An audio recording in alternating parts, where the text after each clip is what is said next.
আসসালামু আলাইকুম। আমি এই গরমে কাঁচা আমের শরবত করব। খুবই সহজ। চিনি বা মধু যেটা দেন। কাঁচামরিচ লাগবে, ধনিয়া পাতা, পুদিনা পাতা, বিট লবণ, সাদা লবণ, সে সাথে বরফ কুচি লাগবে। এগুলো ছিলে তারপর ব্লেন্ড করে নিব। দেখতে থাকুন। ধনিয়া পাতা, কাঁচামরিচ আর আম একসাথে ব্লেন্ড করে নেব। সে সাথে একটু লেবুর রসও দিব। বিট লবণ, সাদা লবণ দিয়ে দিব, মধু, সেই সাথে অল্প চিনি।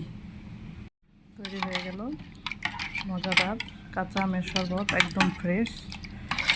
এভাবে সাথে শুধু লাস্টে বরফ কুচি দিবেন। তৈরি হয়ে গেল মজাদার কাঁচা আমের শরবত, খুব টেস্টি। দিয়ে